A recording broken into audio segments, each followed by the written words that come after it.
Hello and welcome to the Unofficial Controller podcast. And it is me, RGT, and I'm joined by, fresh back from his travels, heading up north of all that retro goodness at the Blackpool Expo, a Scott, aka Marathon Gaming on the U-Book or the FaceTube as we call it. How you doing, Scott? I'm very good. I tell you what, I've got a sack full of retro goodness ready to unload all over the audience of the UCP. That didn't take long to start at this one. It did not take long. That's the Get them in PG con. early. No, But brilliant. I'm feeling very good. Top of my game this week. Morale is high. Mm, Saw a lot of friends at the weekend. Had a great time in Blackpool. yeah. It really reignited my flame for retro gaming and gaming in general. You know, when you're sometimes playing the same games, it's Mm, just made me want to reach out and diverse into different games, get into the backlog, some games I might have missed, ones I've had in a queue, in the backlog I haven't yet played, yeah. even retro games I haven't played, getting back on watching more on YouTube, making more on Mm. YouTube. I've been dropping videos every 48 hours since. It's just really got me right into gaming, just being with all those like-minded gamers and playing so many games. And yeah, I'm feeling top of the world, RGT. How are No, I you can feeling? tell. I can tell. No, I'm good, mate. I'm really good. Yeah, it's been looking forward to recording with you again and hearing all about Blackpool because I must admit I was a little bit jealous. I mean, you and Retro Ed seem to have a hell of a time, and I still haven't been. I know my name is RGT, but I still haven't been. But hopefully next year we'll get a bit of a road trip going. See if a few of the Discord will have a Yeah. good meet up, and we'll get a few of us to go. But yeah, sounds good. We'll speak a bit more about that in a little while. But I will say this is episode 289, so we're vastly, very quickly heading towards that 300 number. So, yeah, keep an eye out for that. And also, I'll say, before we go into what we've been playing, just a little bit of housekeeping. Next week, everyone knows Mags, who's been on this show 2 or 3 times. I know a few of you in the Discord have been to his Timeless Games convention, which has been in Bury and Liverpool and different places, Manchester, I think. But anyway, so you all know Mags, big Twitch streamer, and he does his shows nightly on there. Well, again, we've been on there a few times, but next week there's going to be 3 of us on there. So as of this show is coming out, this will be out on the Sunday. So if you're listening to this on the Sunday, keep an eye out on the Tuesday, the 14th of October. Me, Scott, and George will be joining Mags for his Tuesday show. So yeah, jump on Twitch, come say hi. Let's get the UCP family over there. Everyone say hi to Dave and Mags, and we'll have a bit of fun over there because that'll be good. So yeah, Tuesday, 14th of October. Oh, that would be Right. amazing. Yeah, looking forward to that. It's always really good, funny show. I love going on there with Mags because he's so enthusiastic and a great lad. You know, if you ever have a little wave in gaming and think, getting a bit bored, just chat to Mags for 10 minutes. Yeah. You'll soon get your passion back. But yeah, so I think that might have to lead us into then you, Scott, and what you been playing. Well, I'll tell you, my good friend, I've been playing, of course, Dead by Daylight because I still enjoy that. That's our sort of cozy game. Can I So just jump me in and there because I go on. was on my Switch the other day and I saw you were playing that and I thought, oh, friend online, see what Scott's playing. I thought you've put a vast amount of hours in that game, haven't you? I had to Yes. look twice, and then someone else Yeah. picked up on your Discord, on Marathon Gaming Discord. Someone else picked up and went, "My God, you've put some hours in that, Scott." I Yeah. think it might I have been think, firm returns, but yeah, yeah, I fair think, play. bearing in mind, I've played it on Steam, I've played it on Xbox, and I've played it on PS5 across all platforms. The Switch is probably well, it's not probably, let's not beat around the bush. It's the worst place to play Dead by Daylight. And I have played just on the Switch over 400 hours. That's how Yes, much time I've put fair into that play, game. fair play. That's your And money's worth, there, fella. That's your it is, money's and worth. the irony is, I've probably only played 10 of those hours on the go. So I don't know why I'm playing it on the Switch. That just sums a lot up about myself and Mm. how much I love that little Nintendo hybrid. But yeah, so that's still our sort of go-to. We play a good couple of games before bed most nights, really. Mm. Oh, That's brilliant. that's our little pre-sleep foreplay, a bit of Dead by Daylight. I like to play as the survivor and the killer.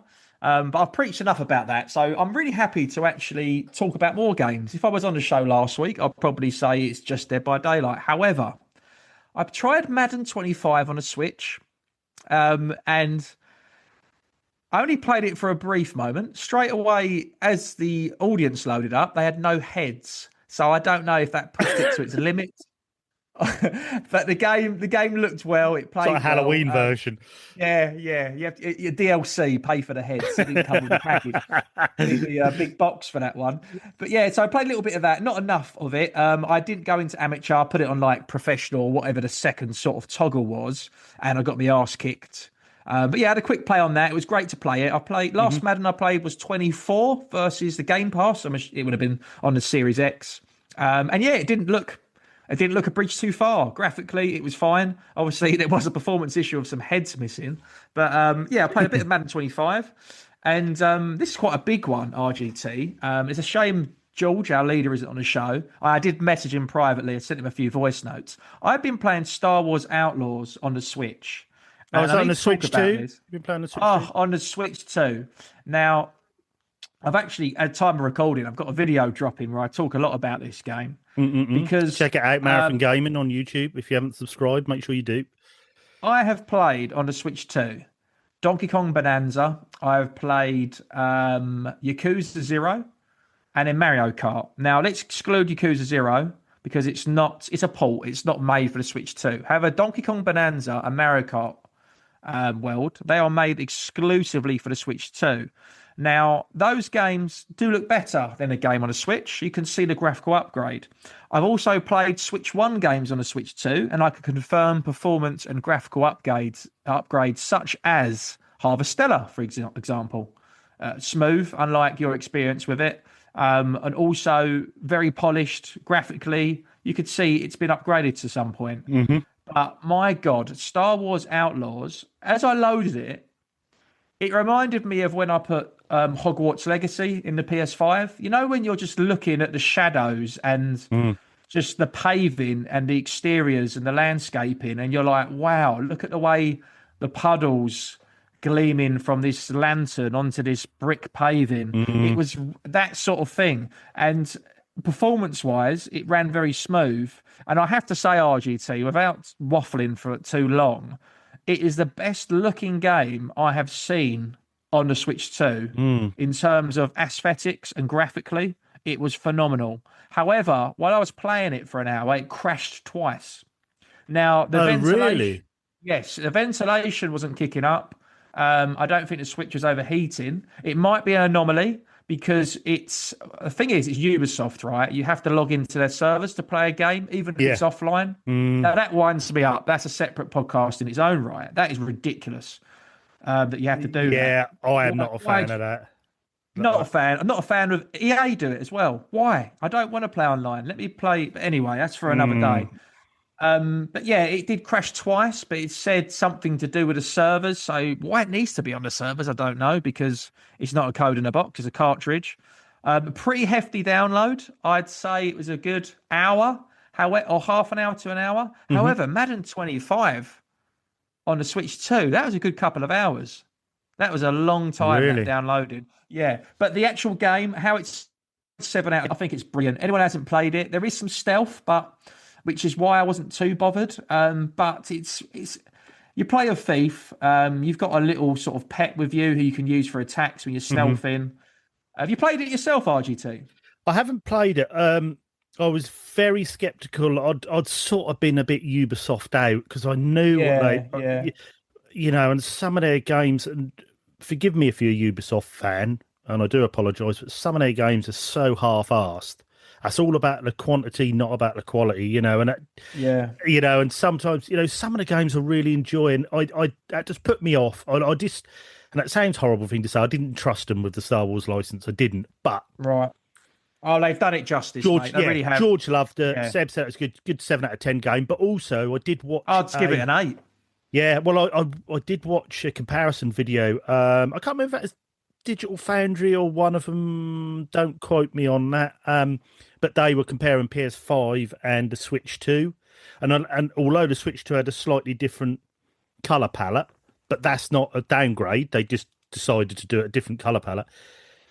I tell you what, if to the untrained eye, you wouldn't be able to tell what was the PS5 and what was the Hey, Switch 2. I'm glad you said that because Yeah, I I was messaged. looking at it and I was thinking, Yeah. I tell you what, that's showing what the Switch 2 can do, because not only have you got near enough the PS5 port, you've got it on the go. I mean, that's And mate, I've impressive. done it. I'm glad you said that because after a half an hour of playing, I paused it. I messaged George, and then I sent him another voice note a little while later, and I was like, right, let me do a real test. And I put it in docked and I put it undocked and played it handheld mode, and it looked so good. I said, George, this game, if I sent you a picture of my screen and screenshotted it and told you I was playing it on the PS5, you'd go, oh yeah. You would not question No, it. no, you wouldn't. And obviously, tongue in cheek, he said, I've played it on the Switch 2, and he goes, and I've played it on the PS5. He goes, you can see a difference. But I tell you what, it is, if you hadn't played it on the, it's just the But first also, time I've just really bearing in felt like, mind, yeah. George does have a Switch. George does have a PS5 Pro. You Ah, might yes. quite see the difference a little bit more there. That might just be But giving out a little bit of horsepower. But anyway, yeah. Sorry, carry on. no, I was just going to say it makes me wonder, is this a sign of, because we're only, what are we, 3 months into the Switch 2's life? It's two things. It's either this is the Switch 2 at its max. I mean, I've still got Hogwarts Legacy to try out, so that's a real good test, and Cyberpunk. So Hmm. that'll be a test because I've played Hogwarts Legacy on a PS5, so I'm interested to see the comparison from my own point of view. Hmm. It makes me wonder, is this Switch 2 at its limits, or can they do more? Because how they've got this game to run like that on a Switch 2, I really felt like I was playing the next generation of console. It did not feel like a Nintendo Switch. It Mm. did not look like a Nintendo. It looked like Nintendo in 2030.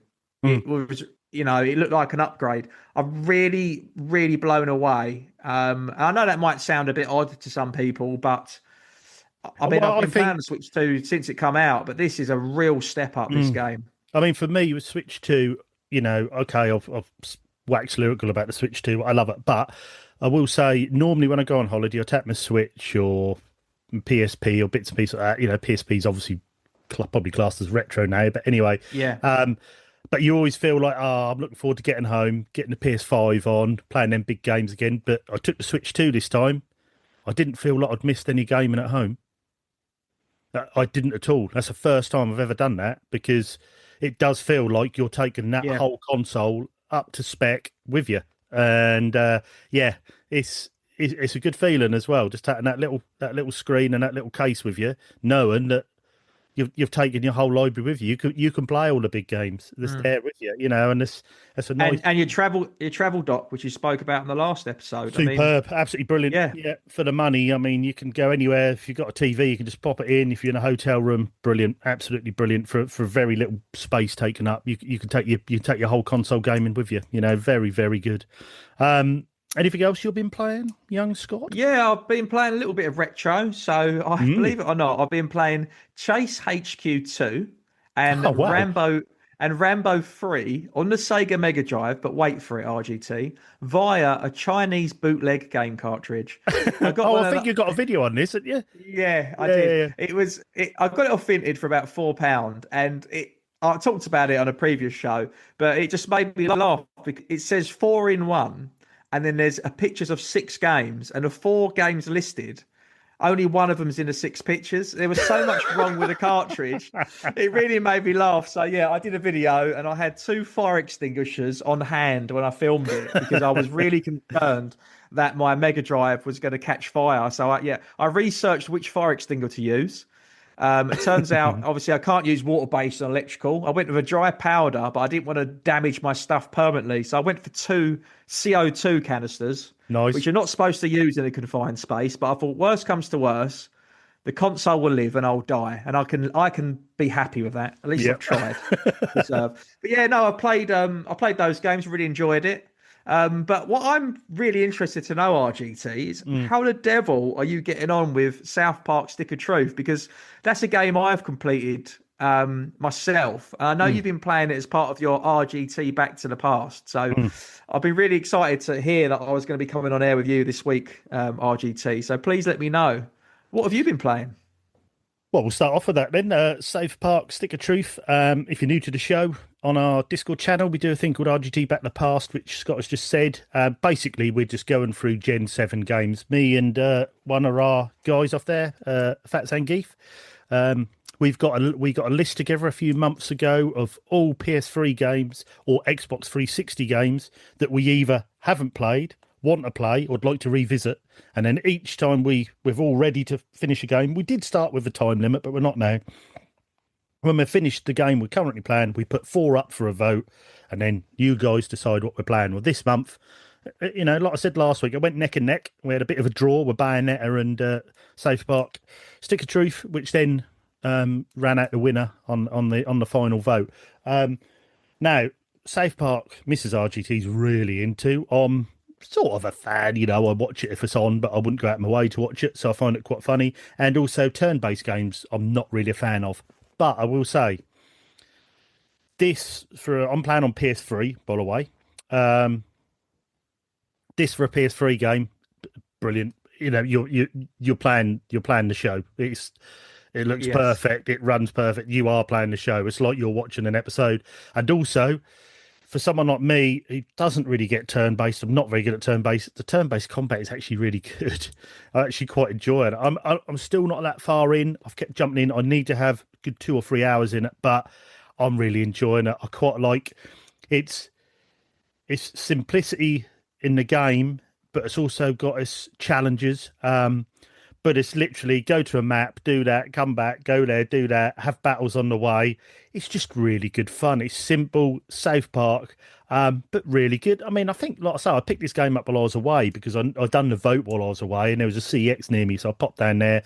I picked it up for like £3 or £3.50. So, I mean, on a PS3, this game's really affordable. I think it's on 360. I think they done a version on the PS4, it's on Windows.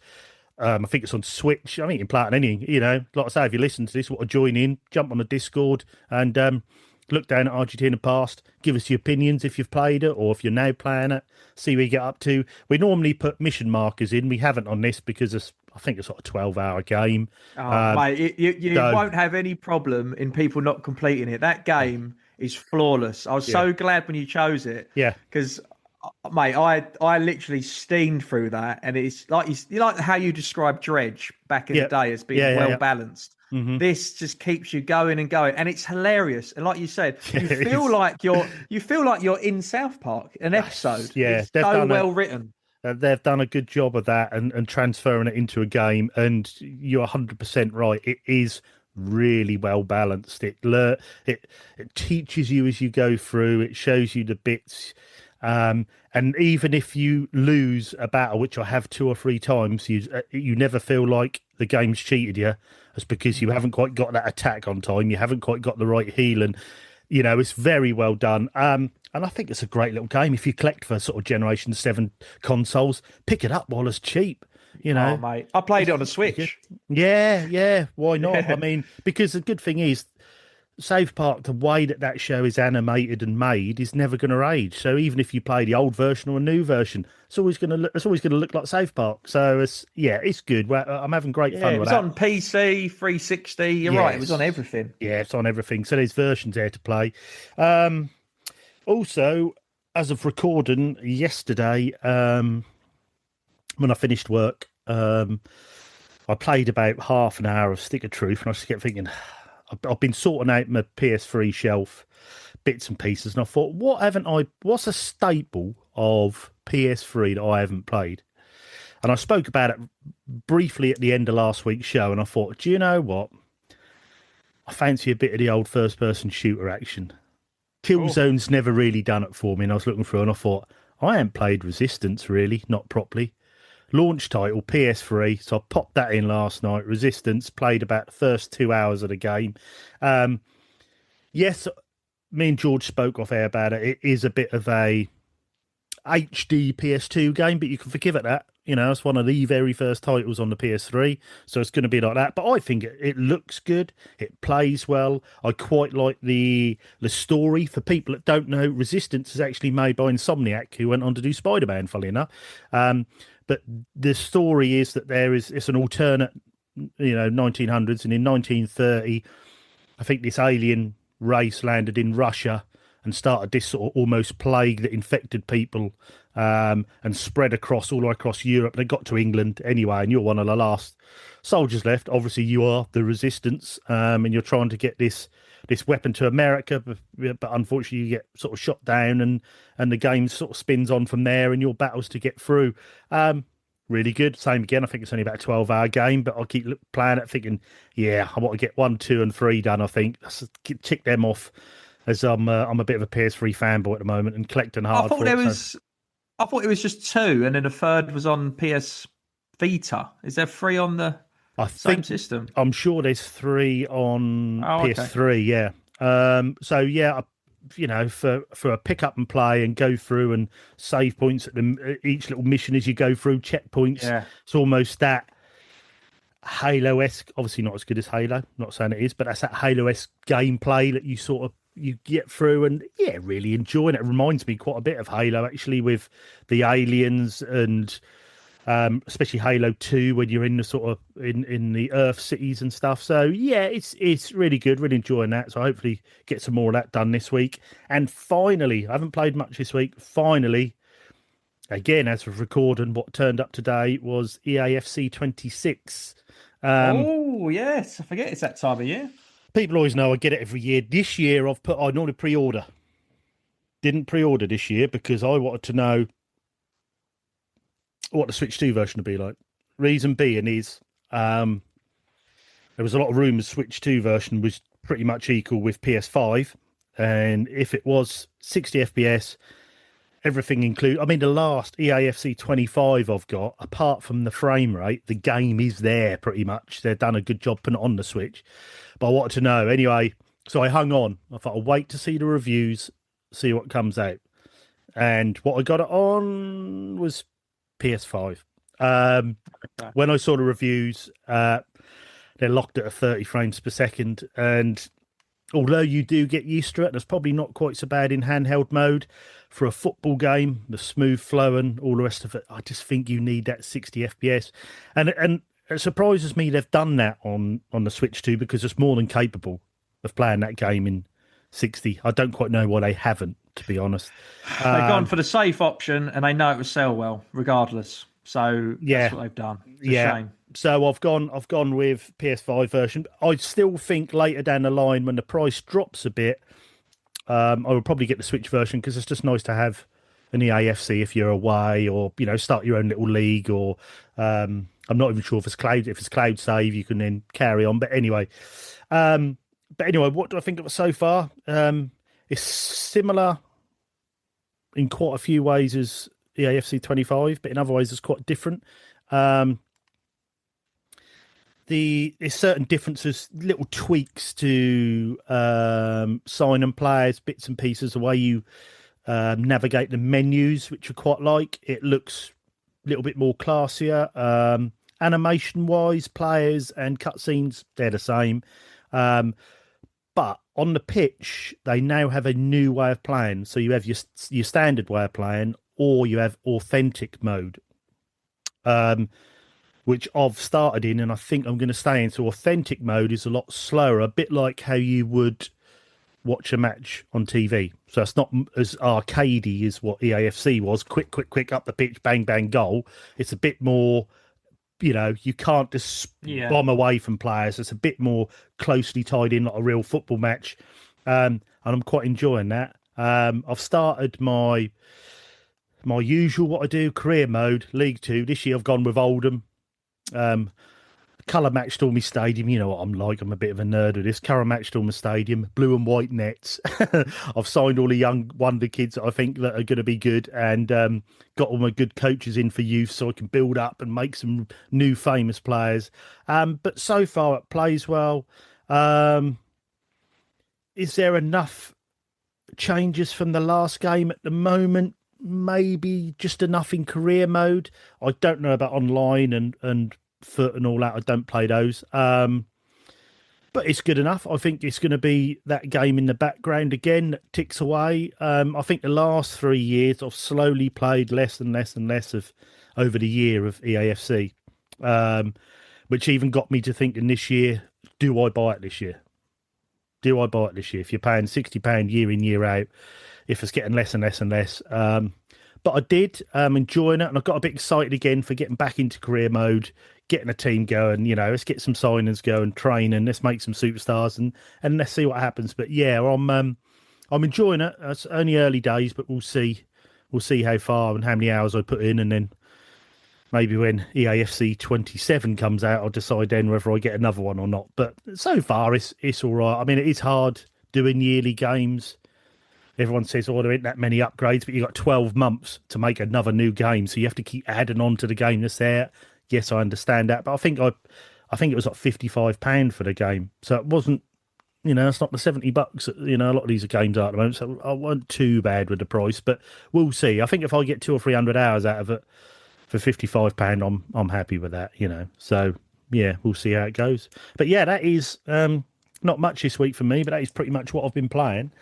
So I suppose we better say that we've scoured the darkest regions of the internet to bring you the latest news. Now, first up, this is over on Push Square again, one of our favourites, and this is by Liam Croft.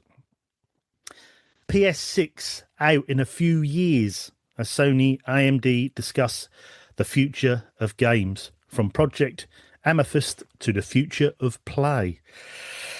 Yeah, so that seems weird talking about a new gen, but when you think these have been out now coming up for 6 years, normally it's about a 7-8 year gen cycle. That's weird to think that. But anyway, Sony and AMD have today released a new video on PlayStation YouTube channel that provides an update on the two companies' work on Project Amethyst, which sees them exploring the future of technology together. One part of this research shall result in the PS6, to which system architect Mark Cerny states, overall, it's still, of course, very early days for these technologies.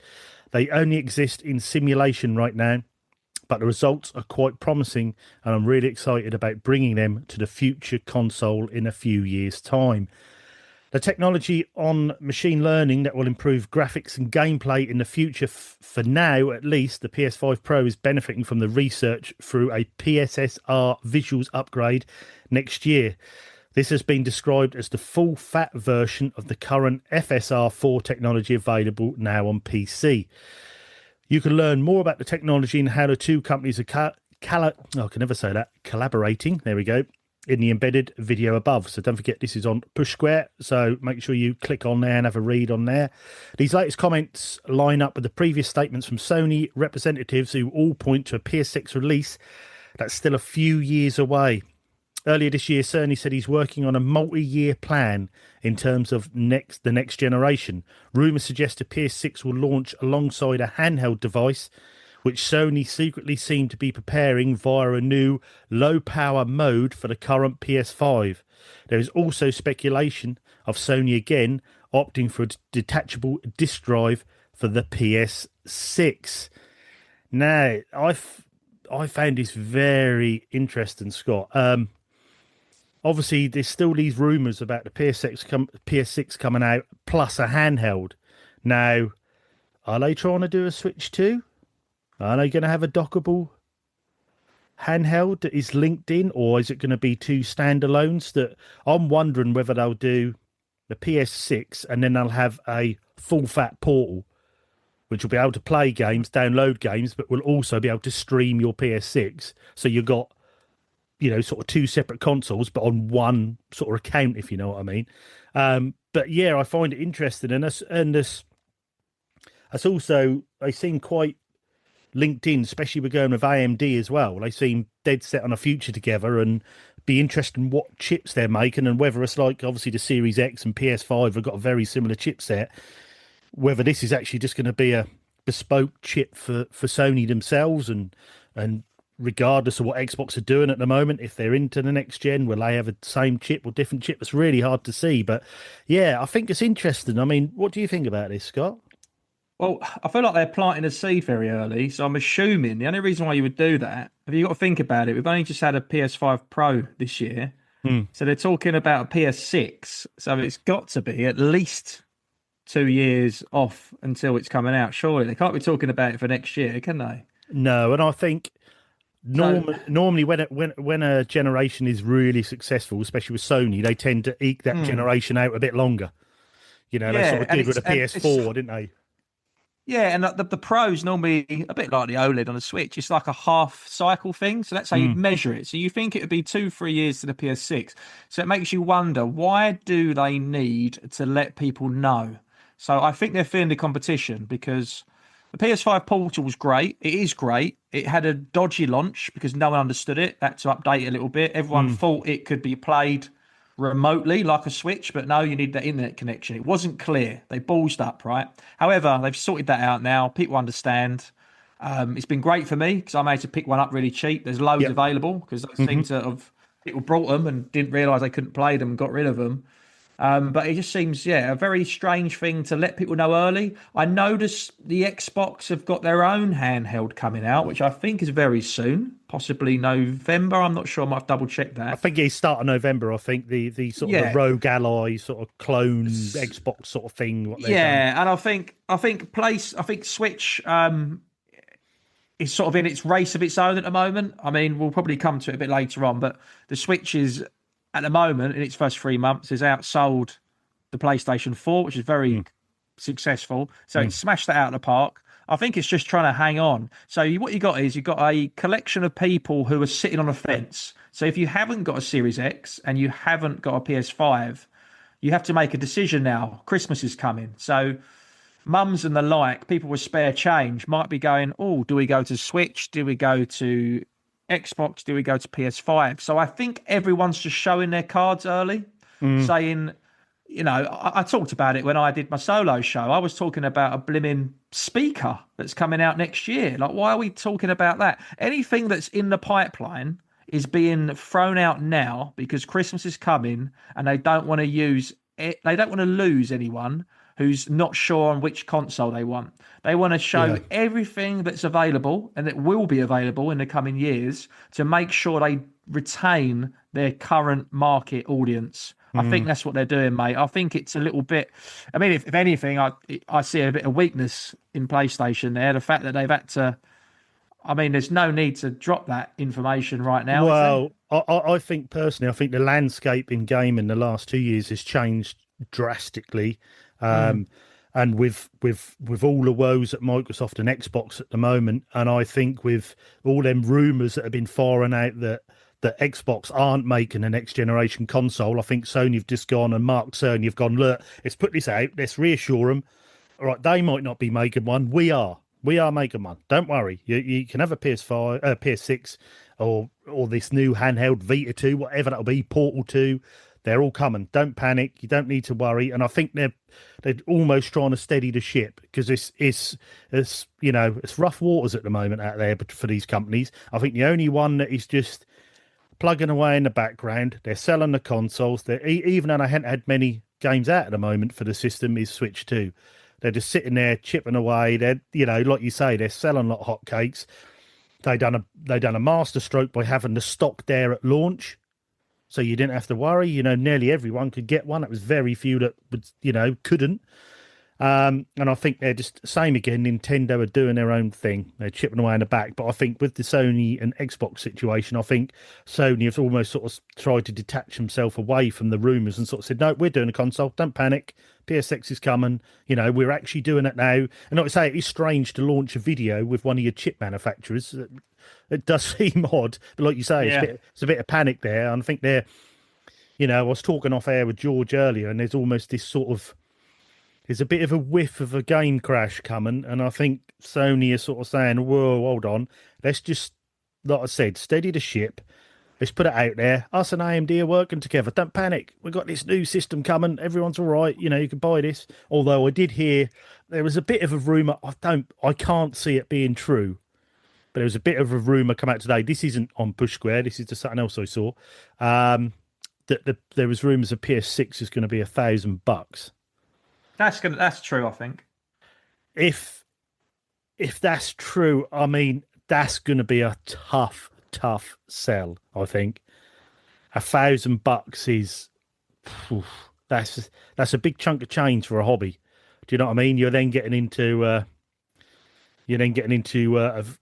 limiting your market down a bit. But we'll see. These are all I rumours. think a PS5 Pro's 7, right? So I expect it to be 899. What I think it's going to be, it's going to be 899, right? So it'll be just under 900, and then it will bring out some whatever the peripherals or attachments that come with it, or controller, special controller, and it would take you up to £1,000. I reckon it would be 899.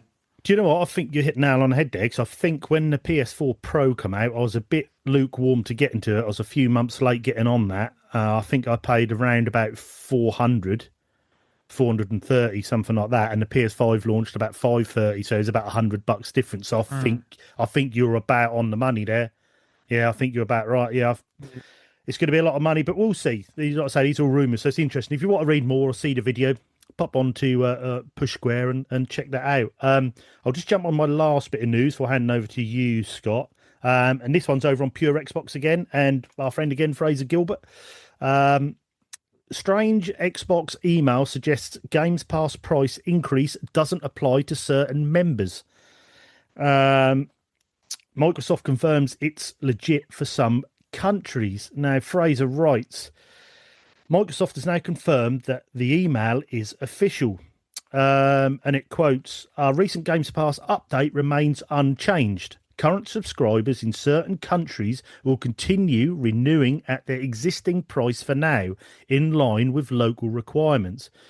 We'll provide advance notice before price adjustments take effect in these countries.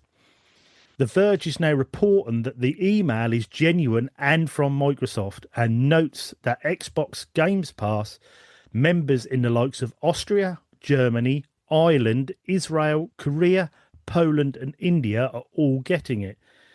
Well, Pure Xbox let you know if Microsoft provides an official follow-up statement on the matter. Now, the original story was that we're obviously all aware of the Xbox Games Pass Ultimate and PC Games Pass price hike that's rolling out in most regions right now, but certain members are potentially not affected by it, primarily in Europe, it seems. Today, lots of people have been sharing an apparent new email from Xbox that claims the increases will only apply to new purchasers and will not affect your current subscriber in your region. And the origin of the email is in places like Austria and Germany. And that's what we just had a closer look at. Now, that's really interesting. Yeah, the article goes on. Check it out on Pure Xbox. Like I say, Fraser Gilbert, jump on there, have a look and have a read through. It goes on a bit more. But now the only thing I can think of when I first read this, I sort of thought, how does that work then? How come some people have got the price hike now and some people haven't? Is it people who have paid in advance, or is it people who are paying monthly? I didn't quite know. And then I thought, when I've read that again there on that email, it seems to confirm that it's certain. I mean, let me just find that quote again. It says, our recent Games Pass update remains unchanged. Current subscribers in certain countries will continue renewing at the existing price for now, in line with local requirements, which tells me that they have laws in that country that you can't just suddenly price hike until maybe a membership has run out, or maybe a membership. Well, tell you what, I wish blimmin' Sky would listen to that, because I've locked in 2 year. Right, 2 year. I know it's going off of one 2 year contract locked in, right? And about 3 months into it, I got a letter through saying they putting the prices up £8, and I was like, hold on a minute, but it's legal. So do you know what? Fair play to, what was it? Germany and Austria. It is. I'll tell you from what we know as of recording this, which is the Thursday before the Sunday release of the show. So this is the 9th today. So as of the 9th, and this update came out on the 7th, the Tuesday. It is in Austria, Germany, Ireland, Israel, Korea, Poland, and India, as we know for now. So that tells me they've obviously got some sort of consumer law there. Like, whoa, hold on. You can't just chuck that up. So these people might have, say, for instance, they might have bought Games Pass in advance, a bit like people do on PS Plus when that's on a Black Friday sale, and they might have got 2 years in advance. So that maybe that price hike won't start until that runs out, or they buy more. So I wonder if that's what it is, and they got a law there saying, no, you can't, because you've sold it to them at that price. So Yeah. So what you're saying is there's no price hike if you're nowhere near Berlin. That's all I've took from that article. Very good. I like it. Yeah, it's a strange one, and there's these. Yeah. I even saw. I was watching a bit of gaming news earlier, and they were sort of saying this seems a bit of a panic email that's gone out, and Yeah. surely Microsoft knew these rules before announcing the price hike because they now had to backtrack in these areas. And it still isn't quite clear, but again, at the moment, it's a bit of each week we come on here and re-record. There's something more about Xbox and what's going on, so we'll keep you posted. If we know any more by next week on these price hikes, and as of this show coming out, that might have changed a bit more, but we'll see. Because I mean, I said last week I thought by the time this week's show come out, Xbox would have backtracked on their big price hike. They haven't. They haven't backtracked. So we will see. We'll see. We'll see. Watch this space, and we'll see what happens with that. But yeah, I'll hand over to you now, Scott. And what have you got there for us? Stay with us. We'll be right back. Ever wondered what a rhythm-based stealth game with dinosaurs might look like? Or a farming sim in space with zombies? Welcome to the Gaming Blender podcast. I'm Matt, and with my co-host Scott, we take a random game genre and random game mechanics, blend them all up, and pitch wild, totally hypothetical games you've never heard of, and maybe shouldn't. New episodes every other week. Hit play and unleash your inner game dev. No coding required. Search the Gaming Blender on your favourite podcast app now.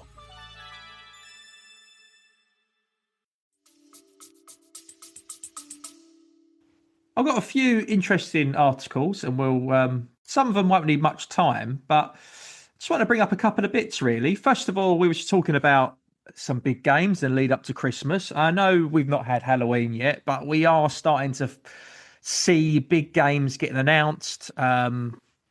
Soft, not just hardware, like accessories. We're starting to get near Christmas. The catalogue's coming through the door. Littlewoods and Index and Argos, they're all coming through.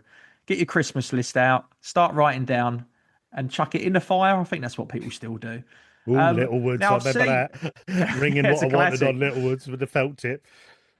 Now, our very own Boba from the Discord, he's been testing the old beta for COD Black Ops 7, I believe. I think I saw that today. Yes, on the day on recording. Discord, yeah. There's another big game with that in mind. So by the time you listen to this on Sunday, just a few days ago, Battlefield 6 would be dropping. So that's another big game that's come out, which people are testing at the moment, which is long awaited. Battlefield 6 from EA. That launched on October 10th.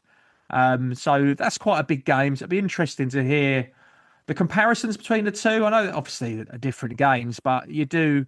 It reminds me of RGT of the whole FIFA and Evo days. You know, you wouldn't get people playing both of them, especially if they came at similar time of year. It was a real sort of war with Die-hard that, you know, fans, on which isn't one side you're on.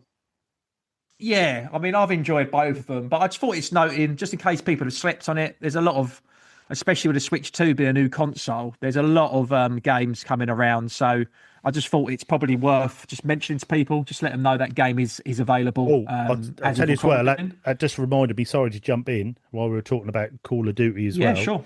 There was an article that came out that because Xbox, apparently these price hikes, because they put the latest Call of Duty, they put it straight onto Games Pass. Apparently they lost 300 million in sales of the game. Hence why now I think that's been shoehorned behind. That's why now you can only play Call of Duty on Games Pass if you've got Ultimate.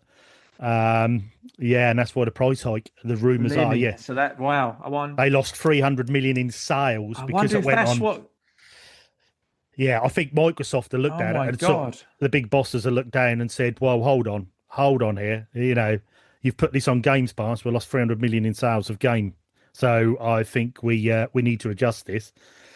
And that's do you reckon that's what spurred on emergency board meeting? Let's change the tiers. There must have been a discussion that happened because PlayStation done it and it worked successfully.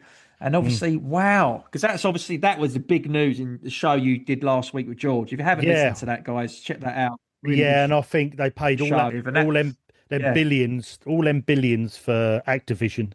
And that was pretty much because they wanted Call of Duty. Then they chucked Call of Duty on Games Pass, which I think they expected to to gain another 15, 20 million subs because of putting it on there, and that didn't happen. So if they'd have actually sold the game, they'd have had another $300 million. So that's what they lost in game sales. And I think that was the time when they said, right, price is up. You can only play Call of Duty if you're on the $30 tier a month. So wow. that's, yeah. So anyway, sorry to jump in there. That just That's reminded me right. of that. No, I'll let you carry on. It's worth saying. So this is the Nintendo Switch news of the week. So on October 8th, Nintendo Switch Online shadow dropped free SNES games, highlighted by the official release of Mario and Wario for the first time outside of Japan. Along with Mario and Wario, Nintendo Switch Online subscribers can now enjoy Fatal Fury Special, which is quite interesting because I remember having that on the Mega Drive. I know it's on the SNES, but very, very, very pricey. That's SNK, isn't it? So yes, it is SNK. Yeah, so it would have been a Neo Geo. Terry, Neo Geo, Terry on the box, the old red cap, or was it orange? And then here's a funny one, because me and George, I think, talked about this not long ago.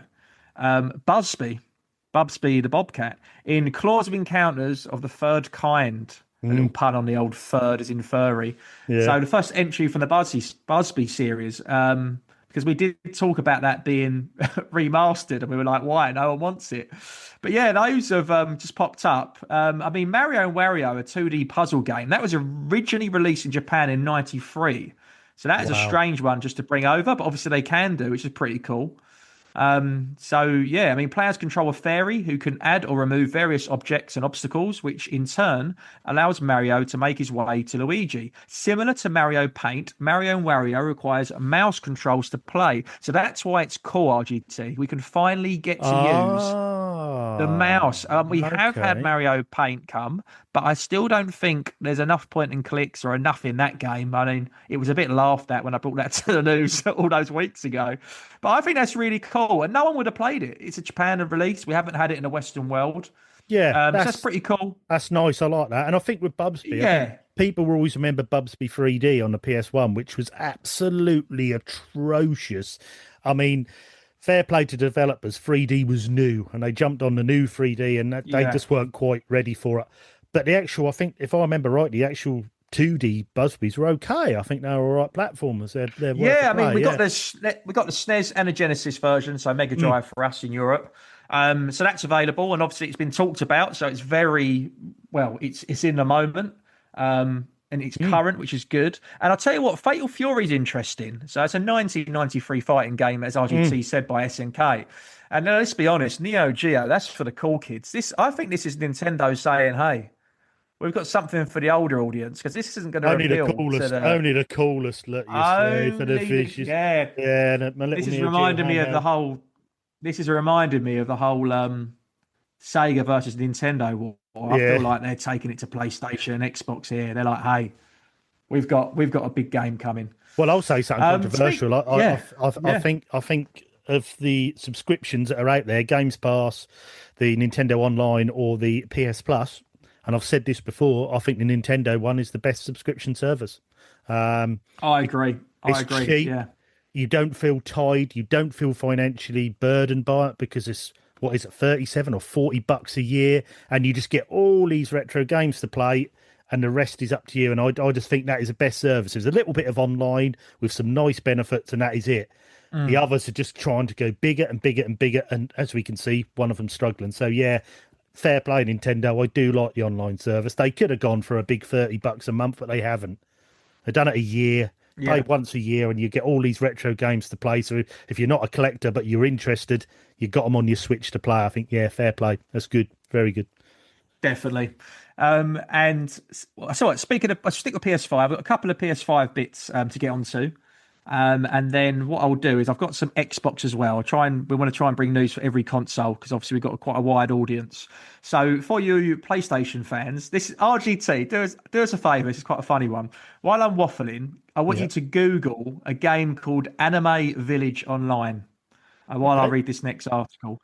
So a game has appeared on PlayStation Store that looks exactly like a popular Nintendo franchise, Animal Crossing.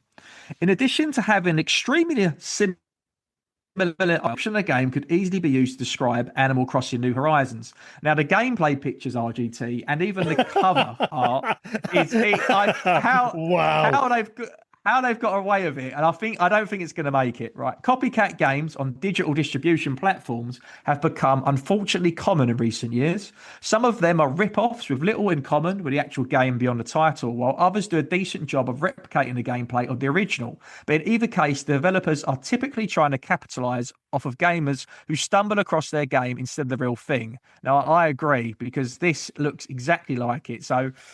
This game, Animal Crossing, like PS5 game, basically appears online. So a game called Anime Village Online has appeared on a PlayStation Store.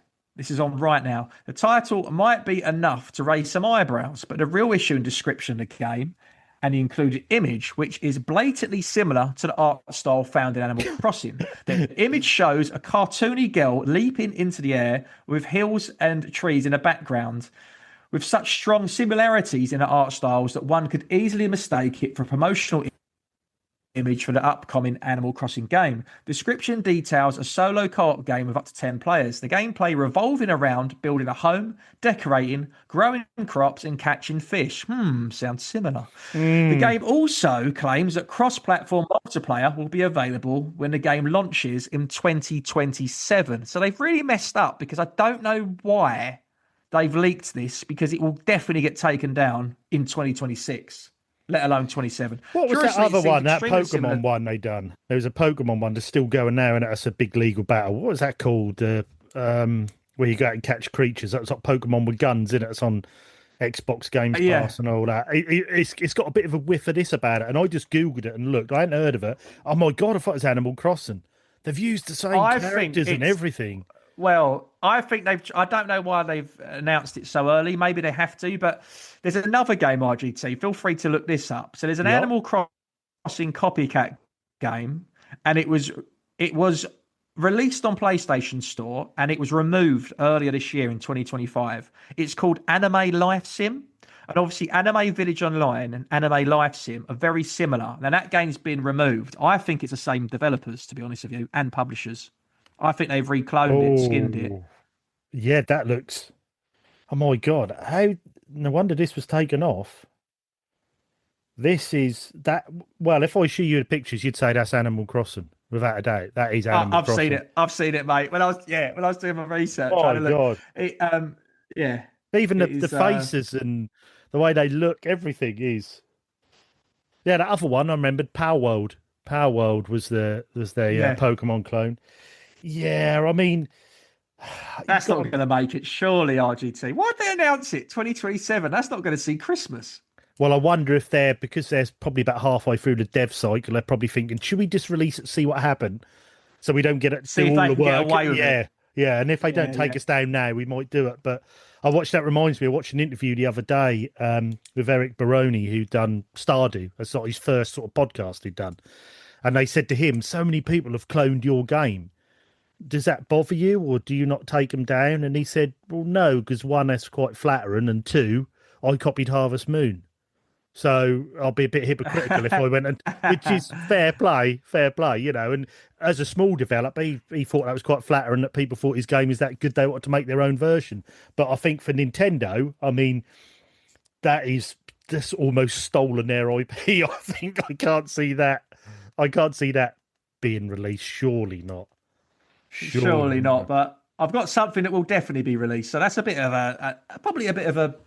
I've done the PlayStation 5 fans out of a news story there, so I'm going to give them a nice story. So I think it's. I mean, my page has just crashed that I'm on. I'm hoping you can still hear me, RGT. But there's a I can hear. PS5. There's a PS5 controller, an Icon Blue Special Edition. Oh, I saw this coming out. Yeah. Yes, that is actually. By the time the guys listen to this show, it should be out that week. I'm struggling to load the. Okay, I've got it back up. I'm going to try and describe it as best to you. It is a. Do you know what it is? It's a spot-on PlayStation Blue. Do you know what I mean by that? It Yeah, really I know what you is mean. A PlayStation. It reminds me of it's my. like I've got the blue Super Slim PS3, and that's that sort of deep PS I blue. describe it as a neon blue, if you know what I mean. Yeah, It's I know what you mean. Yeah. Very powerful. So it's an Icon Blue Special Edition DualSense wireless controller.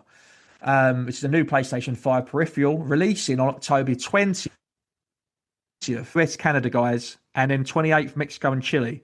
I don't actually know the European date. When I find that out, I'll put it into the Discord. But I would have thought pre-orders would be on, because I just thought I'd let everyone know that, because we had a 20th anniversary PlayStation controller and it went out of stock really quick. So I thought we'd let the guys know. Any fans of the show, just let them know, and then they can get their pre-orders in. But I got the check Last it out of Us online. Part 2 one, and that went out pretty quick. So I pre-ordered that. Luckily enough, I got an order in on there. But I'll be very honest with you. Yeah, someone who's played on Xbox, who has an Xbox and has a PS5, and obviously I'm a big Switch fan. I'll be very honest. The best controller I've ever held. No, it's not a Switch Joy-Con. It is a PS5 Pro controller. Like you say, the feedback on the driving games RGT, which I know you're a fan of, it's another level of technology, isn't it? I think they've really won with the controllers. I think they really definitely have. I mean, so that's pretty cool. I went round to see my friend the other day, and he's playing that Ghosts of Yotai. He let me have a quick go on it with his DualSense, and that felt so good when you're doing the samurai sword and everything through the DualSense. It really adds to the game. Superb. And that's when you sort of, I've always said the DualSense best control I've ever used. And then when you play things like that, you think, yeah, that is that is the best controller. Superb. It is spot on. Yeah. Right, one more quick thing from Nintendo, and then I will move on to Xbox to wrap the news up. So Nintendo Switch 2, we touched on this earlier briefly in the show, has sold over 2.4 million units in the US within its first 3 months. According to a new report from gaming industry market firm, the reported sales of Switch 2 put it 5% ahead of the record-setting pace held by PlayStation 4, which sold an estimated 2.2 million units in the US from November 2013 to the end of January in 2014. Since its arrival on June 5th, the Switch 2 has quickly set sales records in various markets. With the first several weeks of availability, the Switch 2 became the fastest selling console in the US, selling over 1.6 million units in its first month. The Switch 2's rise in the US was in part due to the success of first-party Nintendo games such as Donkey Kong Bonanza and Mario Kart World, alongside backward compatibility with most Switch titles, which include, I like Dead by Daylight for Christ's sake, sort it out Nintendo, which included games like Pokemon Scarlet and Violet, which received updates to take advantage of the upgraded hardware. The Switch 2's selection of available titles continues to grow. 3 months into the span, the new industry sales report indicated more continued growth of Nintendo's latest console. As reported by Matt Piscatella of Sagana, the Switch 2 sold a record-breaking 2.4, which is amazing. So, 5% more than PS4 within its first 90 days, which has smashed the previous record of 2.2 million units sold. By comparison, the Switch 2 sold an estimated 2 million units in Japan between June 5th and mid-September. Nintendo's latest console was offset with declining sales figures of PS5 series. Basically, it's smashed the granny out of it, RGT. I don't know what more to say. I know we touch on it every few weeks, but it's giving it a nice update. That is a whole quarter we've had. So it's a very good reflection rather than talking week by week, month by month. But obviously, I know we talked about how well Nintendo done. They beat the scalpers. They got the logistics right. And to be fair to them, they've had the biggest obstacle, because you might think, right, COVID would affect Series X and PS5. Do you know what? That's not a big obstacle as Trump tax for importing and export goods in America. Yeah. How they've managed to get around that is mind-blowing. So fair play to them. I mean, they've done a bit of smuggling. They've probably shipped things to Mexico and Canada and drove through the borders, and fair play to them. It's a bit like Cheech and Chong over there. The Switch 2 was available everywhere.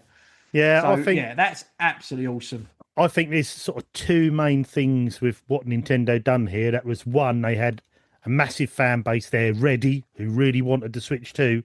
I mean, there's some hardcore, a lot of the Nintendo's owners are hardcore. They love it. You know, it's one of the only consoles that you'd have 3 or 4 in a household. You know, you don't have 3 or 4 PS5s, or rarely. And then secondly, no chance. Secondly, the distribution. They were ready. They made these in stocks. They've been making these for years ready. So the availability was there. So they'd got the hype, they had the fan base, and they had the stock. And I think if you want to launch a console, I know there hasn't been many games before. Everyone, is shouting at their radio in their cars, GT, but there hasn't been hardly any Switch 2 games. I know that. Most consoles are like that. But the actual launch of it and how they done it, that's how you launch a console, I think. That's how you do a console. And you got to think, Sorry, RGT No, carry to on. butt in, but you know how excited I get with this. Obviously, we've had two big IPs, right? We've had Donkey Kong, we've had Mario Kart. They've brought over two very successful IPs. Then what they've done, they've paused it and they said, do you know what? We can do what the other boys done. They brought over Cyberpunk, they brought over Star Wars Outlaws. They're bringing some of those parties over. And then they've jumped back on and they've gone, okay, let's give them something they've not had for a while. Kirby Air Riders has come in. And then what's the biggest IP at the moment on Nintendo other than Mario? Pokemon. We've also got that coming in October. Yeah. So Yeah. they are on it like a carb on it. They really Well, are. also, I mean, yes, the games aren't there, but we have that of every console. That's nothing new. That's not a Nintendo thing. But also, because the backwards compatibility is so good, you know, you can still buy Switch games on the cheap and play, and they play even better and run even better and look even nicer. It's very well thought out, very well done. And the thing I liked, I remember when I got my PS5, I mean, I was worried someone was going to burgle my house for it because I got it on launch and pre-ordered one of the very few, you know, and you're thinking, don't tell anyone because someone's going to kick your door in the middle of the night and steal it. But with the Switch 2, I had a friend at work. He was into his Switch, but he's also Steam Deck. And he said, can I have a go on your Switch 2 to see if I want to buy one? This was about 3 weeks after I got it. I took it into work. He had a play. I went, oh, I really like that. I'm going to get one. That weekend, he went out to the shop, walked in, picked one up and bought it. The stock was there. Very well done. And that is it's a good thing to say, actually, RGT, because it makes me laugh, right? On some Facebook groups and gaming groups, you get people jumping in and they'll send a picture of their Walmart in America and they'll show a Nintendo Switch display, right? And they'll put like, ha, no one's buying Nintendo Switch 2. It's overpriced. Look how much they got left in stock. No. It's stock. You don't go into Tesco, right? And take a picture of the soap and go, no one's buying soap. Do you know what I mean? If it's on the shop, it's on the shelf because people are buying it. It's a problem when it's not on the shelf. The problem you can't is be having a laugh that there's stock there, surely. No, that's the same people who take a picture of the shelves when they're empty saying, Nintendo can't keep the stock up. So exactly. No, it's just well stocked and it's well done. Just look at the figures and you'll realise that there's stock there and it is selling. You know, it's the best selling. You know, it's well done. Yeah, it's very, very well done. But yeah. Well, speaking of best selling, CF Xbox is still the leading subscription service because I don't know how they're getting on. It'd be interesting to know how they compete Game Pass wise with the PlayStation Plus. We've not touched on that for a while, but I have got because we only gone a little light on Xbox this week. Just to wrap the news up, I've got some releases RGT of Game Pass, and obviously I thought it's quite interesting because a lot of people, even our own friends of the show, have in our Discord groups have been talking about cancelling subscriptions and so on, unless you're in one of the countries RGT mentioned earlier where the prices don't change. So I thought I'd run through these, RGT, and if you want to make a note of any worthy of talking about. So these are releases from October 8th. So we've got Supermarket Simulator. Oh, I set the world on fire with that one. October 9th, you've got Baldur's Gate Enhanced Edition. You've also got Baldur's Gate 2 Enhanced Edition. October 14th, you've got the casting of Frank Stone. On October 15th, this is a day one release. This is Ball X Pit. October 15th, this is an early one, The Grinch Christmas Adventures. On October 15th, you've also got Eternal Strands. That's on premium. The ones before that are all ultimate and premium. Then you've got He Is Coming on premium on October 15th. Ninja Gaiden 2 Black, which is premium, which is October 15th, which is available on Xbox Game Pass Ultimate and in PC. That's been since Jan, isn't it? So, and then we've got PAX Die, which is October 16th. We've got Keeper on October 17th. They are both day one releases. And then we've got Evil West, October 21st, which is a returning title. That was last available in March, but it was furtherly removed. So I think they're bringing games back to probably justify, I guess. Some more day one releases, quite a few here. So October 23rd, we're getting Bounty Star and Power Wash Simulator 2, one for George. On October 29th, a day one release, Outer Worlds 2. Here's one for Digital Monkery. Football Manager 26, day one release, November 4th. And then on November 12th, we've got a day one release for Winterborough. Call of Duty Black Ops 7, November 14th. Of course, it's a day one release. And then Moonlighter 2, The Endless Vault, November 19th. Now, I'm going to come to you, RGT, because there's nothing there that excites me, unfortunately. So I was hoping you might be able to shed a bit of light on if there's any value for buck there. I think they've covered quite a few bases. It's quite a few different genres there. And I think for your day ones, like Football Manager 26 coming day one, That's got a big one. There's people love that game, and That's I true. saw a video the other day. They've really enhanced it this time. The match play and the games you watch, it looks really good, and they've put it's a whole new engineering. So that's quite interesting. But what does interest me is, or intrigue me, I should say, is how does this affect? Because I know now day one releases only count on Ultimate. So does that depend whether you've still on Ultimate or not? I'm not quite sure. If anyone who's got Games Pass, let us know. Email us, or questions at unofficialcontrollerpodcast.com, or jump on our Discord if you're on there, and just let us know. I wonder how that'll work with that. But I think there's quite a few games coming there, and that's, with all the bad news around Xbox, that is one of the real benefits of Xbox when they do release these games day one. When you get it day and date dropped on there, brand new game. If you're into your Football Manager and you got Games Pass, away you go. You've got hundreds of hours of managing your team on there. So, yeah, I believe I just looked it up, RGT. I believe you can only play games on day one if you've got the Game Pass Ultimate. Yeah, I believe. Yeah. So you have to have that top tier subscription. Ultimate. Yeah. So I mean, there was a few rumours coming out. They've been testing adverts, so they were thinking of adding adverts on the two lesser tiers. I mean, do you really want to play during playing a game? During playing a game. Oh my God, what's the world come to? And I think this isn't written in stone, everyone. So don't. This was just a rumor, all right? But they were saying that they were trialing adverts, so that you obviously got less adverts the higher the tiers, and if you went to Ultimate, you didn't get adverts. Which, if that is the case, they're trying to shoehorn people into the highest tier. But that might not happen. That might just all be, might be a load of rubbish. But seriously, don't put adverts in games. I mean, we have enough of it on TV that we have to. Yeah. I don't know, RGT. I think it will come in at some point, because you got to think in the future you can have games for free and then just put the adverts in. I mean, the streaming services have been talking about it all year, haven't they? Well, I mean, you get it on Amazon Prime, don't you? Which I find a bit egregious, because you already pay for Amazon Prime. Now, someone said to me the other day, "Oh, yeah, but you get adverts on YouTube." Yeah, I know, but YouTube's free. Now, I pay for premium on YouTube, because I watch a lot of it. But YouTube is free, so in a way, you could sort of understand it. But if you're already paying for a service and then you get adverts, a bit like what Amazon have done, you're a bit, oh, come on, do we want that in gaming? But you're right. It ain't going to be long before you're then on a boss fight and suddenly they're showing you 2 burgers for 99p at McDonald's. So who knows? Exactly. Who knows? But yeah, some interesting games coming on there.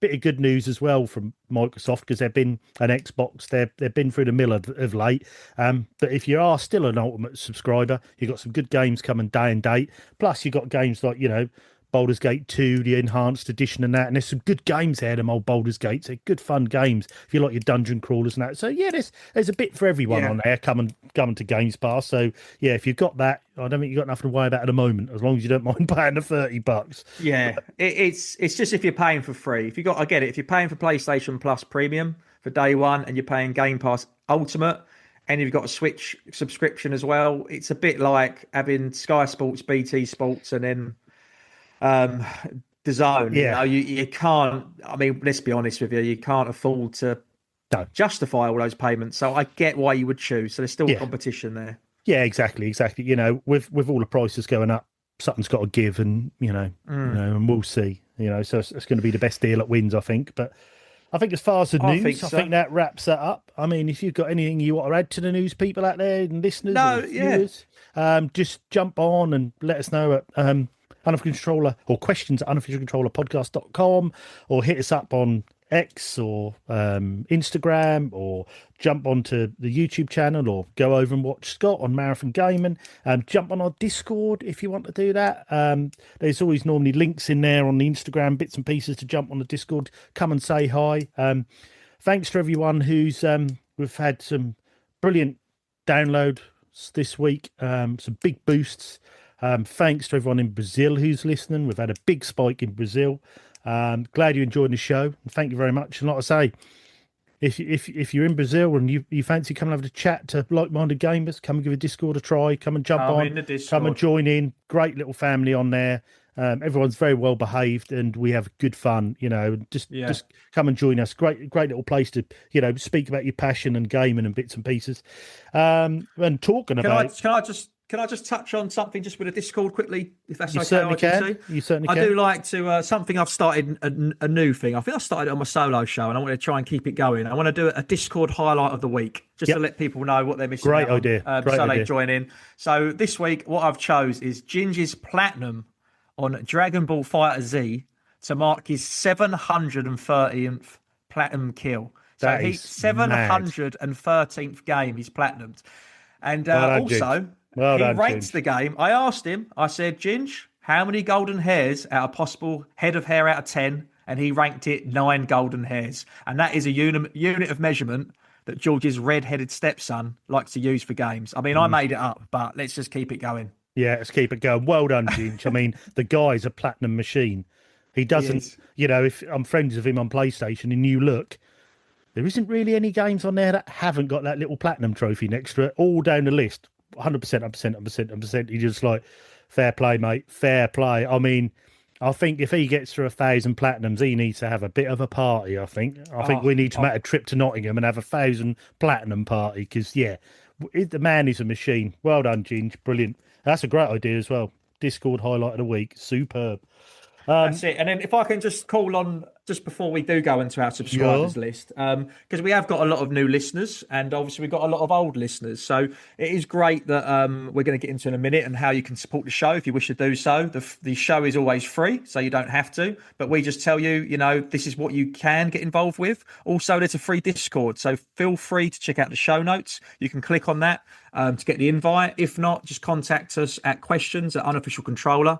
You can email us for there, or you can get hold of me, RGT versus YouTube, or through any of the social aspects. But what I would like to say is, if you could, whatever you're listening to this on, whether it's Apple or Spotify, if you do regularly download and stream the show, if you could please leave us a 5-star review, it would really help us creep up those charts and help us be a bit more known to those who are into gaming podcasts and help us in the algorithm. So if you might have been listening to us for years and you might think, do you know what, I've never done a review. You can do a review once on every platform. So if you can leave us a 5-star review and any comments you leave, we'll read out on next week's show. So that'd be great. If we could hear from you, just brilliant. Throw that one in there, RGT. Yeah, and I'll also chuck in, we've had a big drive on flyers at the moment. So if you're a fan of the show and you've got a local game shop or you've got friends that would be interested or you're going to an event, if you fancied being a bit of a UCP paper boy or girl, let us know because I'll send you some flyers.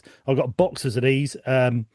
And we find it really works for us. Like I say, we've had a big push in downloads lately and we've been popping flies off and Scott and Retro Ed were flying the flag at Blackpool Expo and that all chips in and helps. So if you think, do you know what, I wouldn't mind helping the boys out.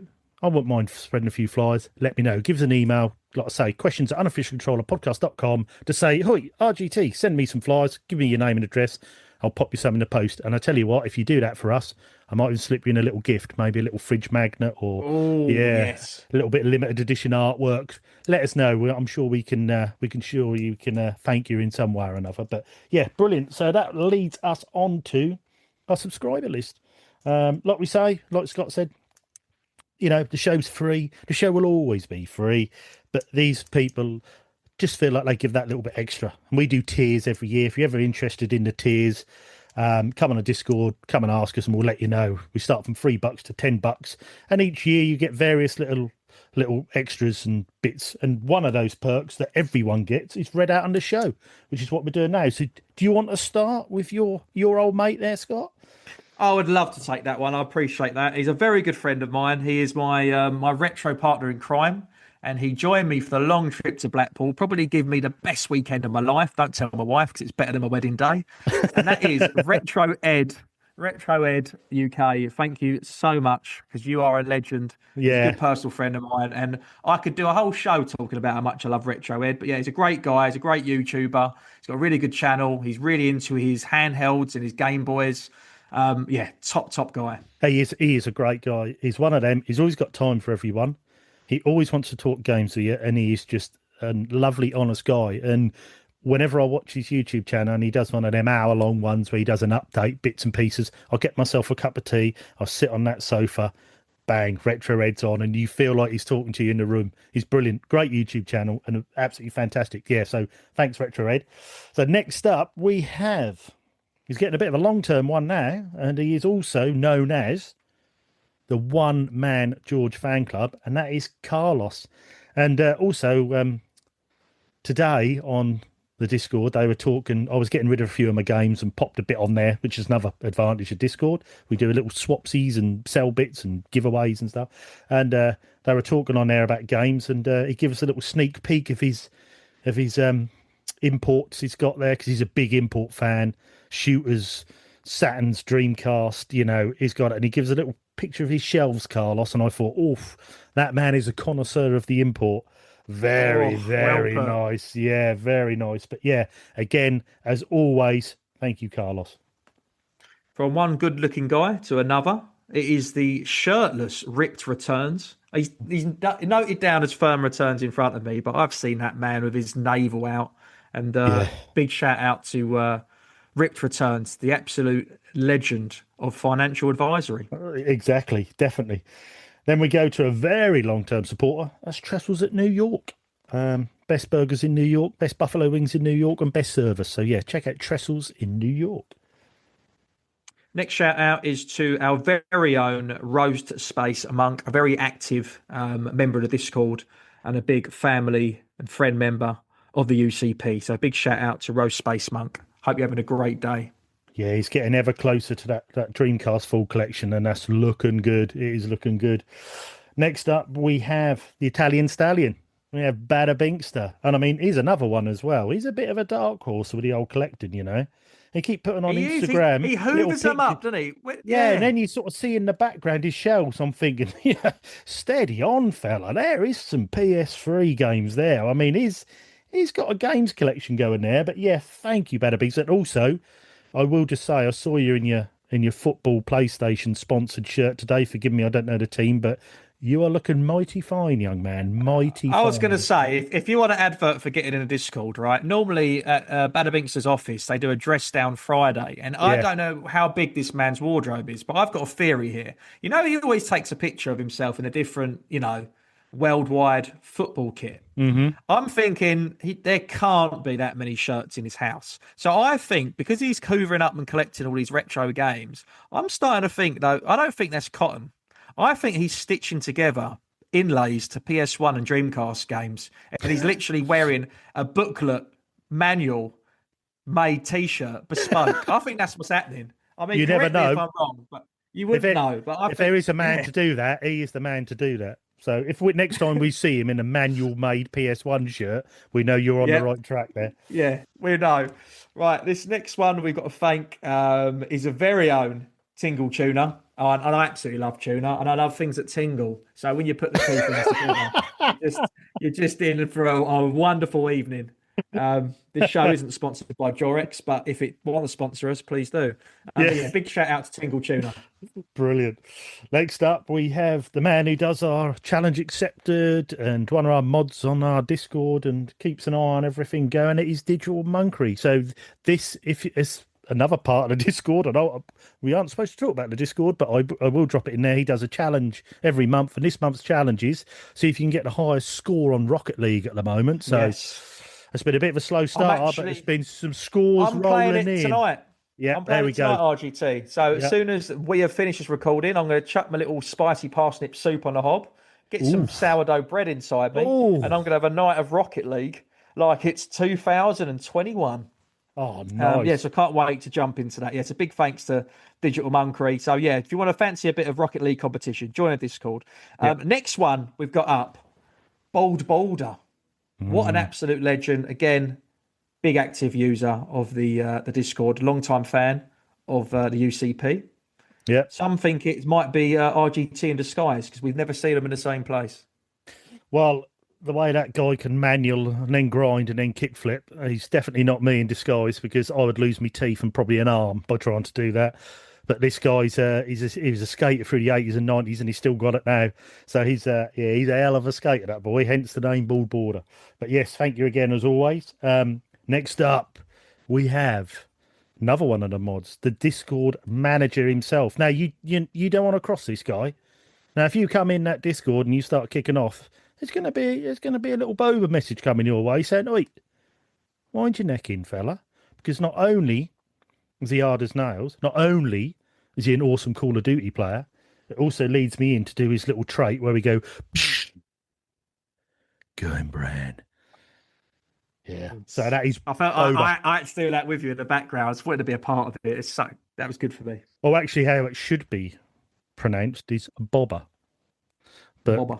George decided he never wanted to say that back in the day, so it's changed to Boba. But yes, thank you, Bobber, aka Boba. Thank you very much. Hey, George isn't here. We can say what we want. Yeah, exactly. Bob. Yeah. We can say what we want, Bobber. Don't you worry.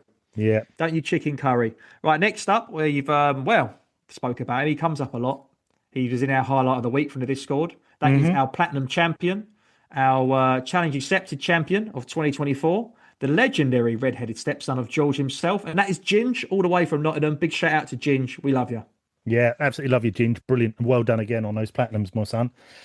Next up, that's the Lord of Darkness himself, Harvey Retro. Check out his YouTube as well. Over 2,000 subs now. Enigmatic Games and Enigmatic Productions, I think there's two. Check him out on Instagram. But brilliant content. You get around Christmas time and he goes through the old Littlewoods catalogues on the PDFs and see what prices were and what was on offer. I could watch them all day. But yeah, Harvey Retro, brilliant. Thank you, my man. And this next supporter has just received a Castlevania game for the Xbox 360. Yep. When I look earlier in Discord, and that is Emma Sharp. So I hope she enjoys that game. Yes, as of this coming out, you've probably already got it, but I will be dropping it into you, Emma. So thank you very much as always. I hope you enjoyed your holiday and your world tour of UCP in America there. And she also, for the visual viewers there, she brought me back a little gift, which I'll show you now, Scott. She brought me back a Christmas decoration in honour of my little studio here where I record. She's brought me a little gaming chair. Cool. Yeah, for my Christmas tree with a controller. For people who listen on audio, that's a big gaming chair, Christmas tree decoration with bowl of popcorn, little can of Red Bull, little table, and a little controller hanging off the bottom. So that is very kind of you, Emma, and thank you very much. Bless your heart. Next up, we have, well, I mean, it's Greg, but we don't know where he is. As we say every week, the only certainty we know is that Greg is nowhere near Berlin. So thank you, Greg, and I hope you're doing well, my man. Now, this next person, we know where they are at all times. They're always within arm's reach, ready to give us a clip round the ear roll, and that is Mumsy. Yep. Whenever we step out of line and try to spend more money on games than we've got, she says, "Hey, RGT. Hey, Scott. Hey, George. Hey, Seb. Hey, Bobby. Get over here and don't bother with that apples and pears." Yeah. Thank you to Mumsy. Thanks, Mumsy. That's why I don't swear on the show, because any little F-bomb, I would get a clip. I'm not swearing, Mum. I'm not swearing. Calm down. God, she can hear us, Scott. Next up, well, this falls on me then. This is the one and only RGT fan club. Thank you very much again. You can't thank your own club. I'll take this one. You can't fake your own. I'll take this one. Thank you to the RGT fan club. So you better take the next one. I know why you're doing this. I know why you're doing this. You're doing a switcheroo here. You're doing a switcheroo. You cannot read out your own fan club. Those are the rules. Okay? Oh, I know what's happened here. Right, next up, we've got Pete Brocklehurst. Thank you, Pete. The hardest man, apart from Ginge in the Discord. But I wouldn't want to see if I... Yeah, that would be the immovable object against the unstoppable machine if them two fought. So thank you, Pete. And speaking of hard, this man's harder than the four hoofs straight from the stables, and that's Billy Marmite. He is tough. Billy Marmite, what is his favourite game, Billy Marmite? His genre, do you know? I think he likes first-person shooters, but he says he's got a bit of a love-hate relationship with them. So he either loves them or he hates Billy them. Marmite, let us know what games you're playing, because I'm not sure if I've heard much from Billy Marmite this week. So it'd be interesting to hear, Billy, what you've been playing, buddy. Definitely. And obviously now you've done the switcheroo, this leaves this to me. That's a shame. Oh, isn't that? I wonder how that happened. So if you're new to the show, we're contractually obliged to do it this way for Fat Zangief because he likes it in quite a passionate way. So all I will say is thank you to Fat Zangief. Have you ever thought that the reason why we boom in streams and downloads in Brazil is because of that particular segment? I would imagine we probably lose downloads because of that particular segment. Good point. Good point. Yeah. So sorry about that if you're in Brazil. But yeah, so thanks, Fat Zangief, and thanks everyone who is one of the subscribers there. We don't expect anyone to do it, but the people that do, and I know I say this a lot, and you're thinking, shut up, RGT, but yes, it goes a long way to helping us run this show and putting the hours in week after week. It's not a cheap thing to do, and we really, really appreciate it for you. But if you're just a free listener, you're a free listener, and we appreciate all of you. A download means the world to us, so thanks to everyone. So that is the thanks all done. So I think we ought to head on to Scott, what you're hoping to play. Well, my list is going to be short and sweet, but an interesting one. So I'm going to be hoping to play Cyberpunk because that's a Switch 2 game I haven't took out of the plastic. However, I'm pretty sure I'm going to be playing Hogwarts Legacy on Switch, which I'm very excited about because I didn't complete it when I played it on the PS5. Which was a PS4 version, believe it or not. And I'm really intrigued to see how it plays. Now, the reason why I get away with playing Dead by Daylight in the main room rather than playing it in my man cave / games room is because the wife can tolerate that game. Now, she also tolerates Harry Potter. I've already planted a seed and she said, I'd like to watch you play that. So I'll definitely be trying Hogwarts Legacy. So I'll be telling you guys about that next week on the next week's show. Now, in terms of retro, I'm hoping to play some Atari Jaguar, as well as possibly some Master System, because I've ordered a Master System game, so I'll talk about that next week. And then Atari Jaguar, in case you haven't heard, guys, and you don't follow me on the old socials, I got to meet up with a little known game developer who bit of an unknown, bit of an unknown guy, and he happened to have worked on Doom and Wolfenstein 3D and also on Quake. And I took a copy of Wolfenstein 3D and a Doom for the Atari Jaguar, and I took a hat with me that said Doom, and I managed to get John Romero to sign all of them. Ooh, and I got to have a conversation with him, and I got a picture. And I just want to say, we might have cuddled and kissed at one point. I don't that is tell, but that's front page. We shared a moment. It happened. UCP Marathon Gaming Scotty and John Romero in a travel lodge in Blackpool. That happened. I need to get him on the show. If you want us to get him on the show, let us know and we'll see what we could do. Let's get the legendary John Romero on. I was speaking to Retro Ed, and I reckon it's possible. We were speaking about it. So I think that could be coming down the pipeline. That'd be amazing. That'd be amazing. And speaking of Atari Jaguar, I got a aftermarket SCART one for mine, so I've put my Jaguar through a SCART selector and upscaler through my OSSC onto my TV, and it does look quite good on for an upscaler. So you've now got me thinking, do I dust off the old Jag controller? And I've only got 2 or 3 box games for it, but I have got the old Sensible World of Soccer up there, which I do quite like on the Jag. Yeah, so speaking of dusting off RGT, I can see all those games behind you. PS4, 360, PS3, PS5 below to your bottom right. Yeah. Which of those are you hoping to play? Well, I'll be playing more Stick of Truth PS3. Yes, enjoying that. I'll be playing more Resistance. Really enjoyed that. Be playing more of that. There was a few retro games I've been thinking of playing. I was thinking of starting a new season on Sensible Soccer, and now you've got me thinking, do I play that on the Jaguar this week? And which will please George, because he absolutely despises the Jaguar. But I have a bit of a love-hate relationship with the Jaguar. I just think, what? How does George despise He the hates Jaguar? it. He hates it. He says it's an absolute pile of crap.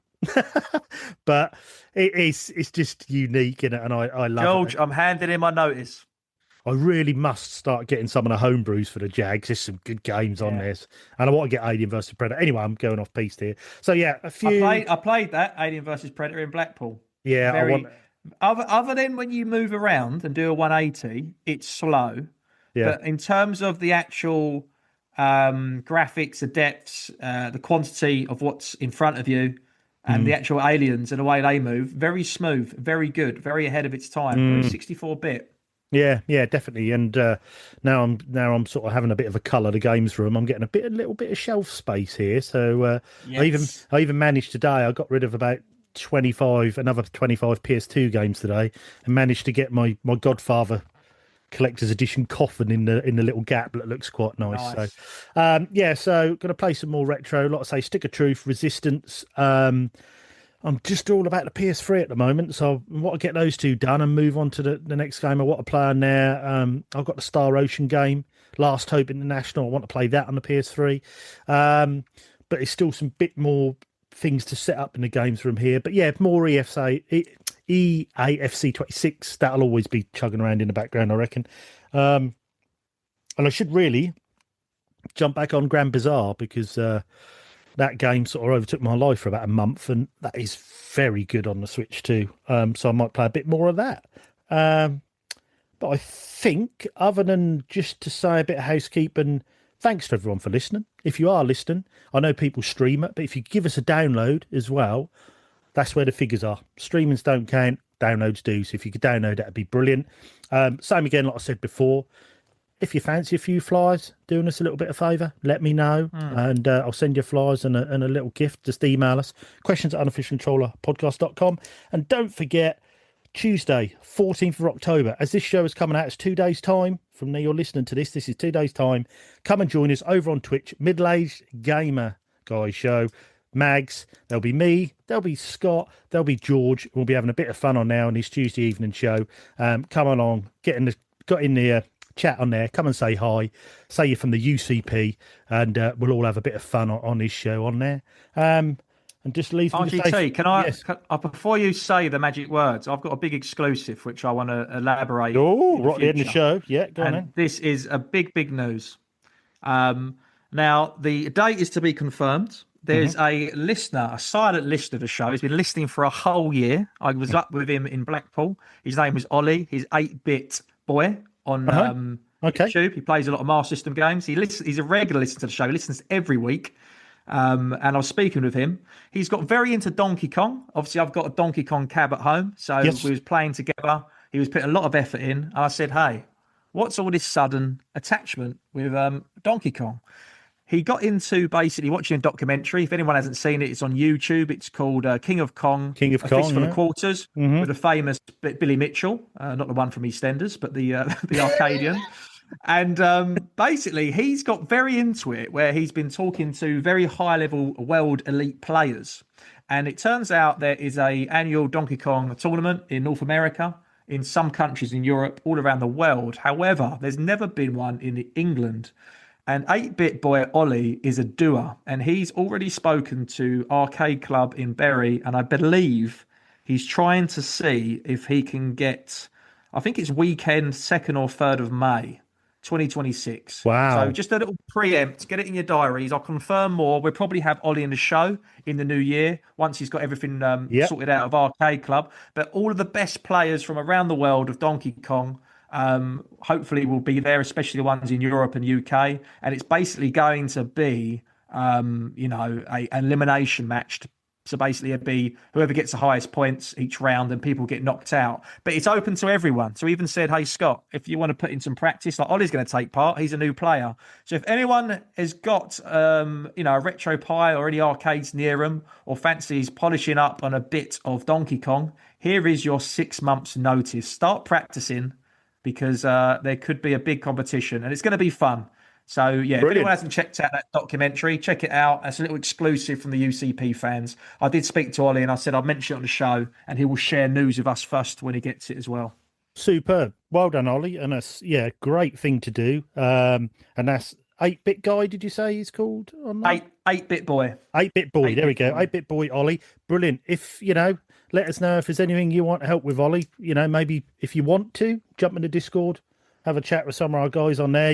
There's a lot of fans of the retro and arcade. So, it might be someone there to help you or things we can give advice on. But yeah, well done, Ollie. Great thing. I love to hear things like that. People, getting these games and then having a tournament, having a bit of fun with it. When you see people doing like Halo tournaments with the old Xboxes and LAN parties and all that sort of thing, and people, like a few of the guys do at the thing. So yeah, well done, Ollie. That'd be brilliant. That's hopefully something that can build as well. So yeah, well done.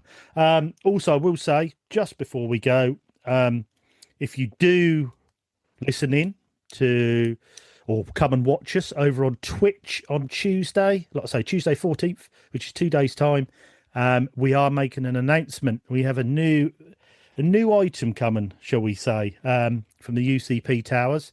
So join in. That'll be the first announcement of that. Some of you, we have done a pilot a few months ago, so you might have an idea what it is. But come and join us over on Mag Show to find out the new thing we're doing. So that'll be interesting. And again, thanks everyone. Thanks for listening. Thanks for downloading. Thanks to the subscribers. Thanks to people like Ollie who are doing these tournaments and keeping Arcade alive. Thanks to Scott. Thank you, my man. Been brilliant show as always. Love chatting everything. Chatting to you, my friend. Chatting everything Switch has been brilliant. And just leaves me to say, there is nothing wrong with being given the unofficial controller. That's what you do with it that counts. See you later, Scott. Cheers, RGT.